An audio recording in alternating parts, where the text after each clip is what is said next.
Foundation Part 2. If you have not seen Part 1, please go back and look at Part 1 first, as that is the introduction to where we are going to continue from. Okay, after making all of the changes to the various configurations for this new operating unit that we require, we now need to answer some further questions that Foundation is going to ask. And those are the area primarily regarding the chart of accounts and the segments. So let's go to the next. And the next one is additional currencies. There are a number of currencies that are set by default. If you wish to change this, click here to download the file, make the changes, and import the file by browsing and uploading. I'm going to leave this as it's set to the default for now and click Next. Now we're at the segment value sets. I do want to change these. I'm going to change the sizes. The names themselves were set by the business unit configuration template in step 1. But I'm now going to go through the process of changing the defaults supplied by Rapid Solutions on the basis that every customer is going to want different value sets, different sizes, a different chart of accounts. And to do that, again, you can click here to download the file, make the changes, browse and upload. I've already made changes. I will go and browse my value sets and upload. And before I do, notice the sizes 434, 834.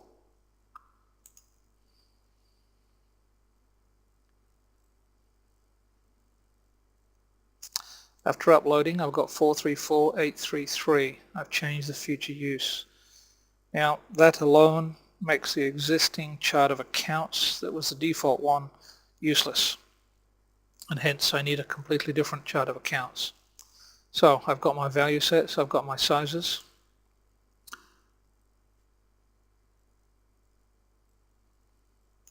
And I click Next. Here's where we define the accounting structure. Again, the names have been set in the business unit configuration template in step 1. And I'm happy with the assignments we have here, and the sizes are correct. Future use is 3. However, I don't particularly want this on the front of the prompts, so I'll remove this now.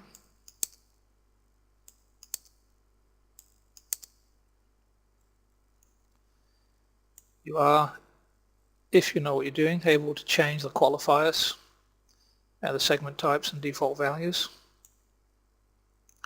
Once you've made the changes, even if you don't make any changes, press Save. This enables Foundation to go and check and validate what is on this screen compared to the value sets. It's done that. I have no errors. Click Next. I'll move on to step 6.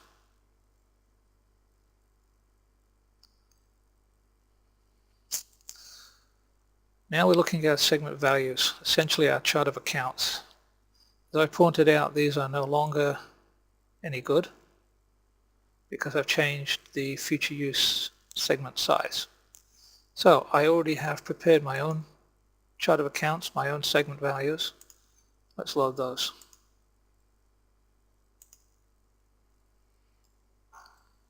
Like in any of the other screens, you can download the standard template, you can make the changes and upload your applied changes, which is exactly what I've done here. It's uploaded my new chart of accounts. There we go. I've now got 835 actual values as opposed to 600 odd on the default one.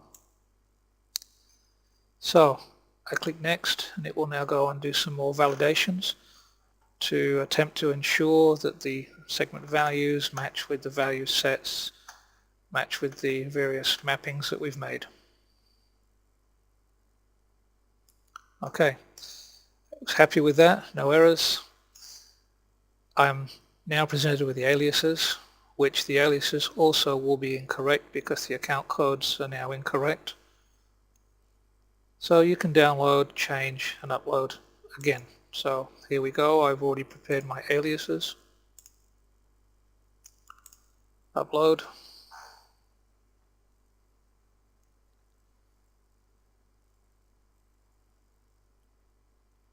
Okay, I'd reduce 3 aliases down to 2. I've put in the correct account codes. Now click next.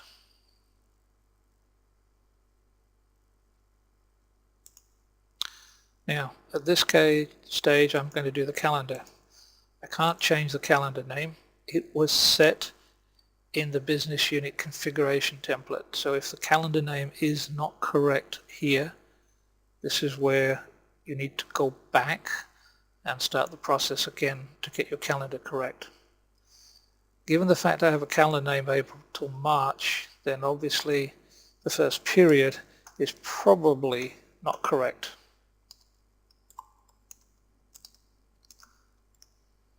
So I'm going to change this period, and I'm going to change the from year to year. You can specify as many years as you wish. The more you specify, the bigger the calendar, the longer it will simply take to create your calendar. Okay, there I've made my changes to the calendar, and I click Save. It's now going to go and generate my calendar for me. Okay, that is finished. That was step 8. I can now click Submit. What Submit is going to do, it's now going to go and build a package ready for me to use to actually start with build and configure a release 12 instance. This is it. This is all there was. I've made all of the changes to my configurations with my business unit configuration template. I've made the additional changes to my chart of accounts. So my org chart, my chart of accounts, and all additional configurations that I need to change for this operating unit are now set ready for my business. Will there be more changes I need to make? Possibly, yes. And they can be made directly in the knowledge base. But this will give an awful lot of functionality and enable you to actually have a full operational running instance. So you should run a BL100, check the configurations, check if there's any additional things you need to make. If there are, one would hope that they are in the vicinity of 5% or less. So it's going to now create a package ready for me to build a release 12 instance.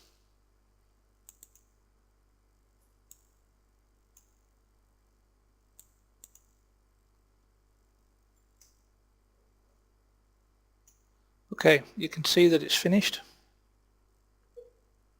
It took 3 minutes to prepare the package. Once it's done, you have a link, click to download. Okay, we can now save this to any folder. I'm going to put it here. There we go. We have finished preparing our package.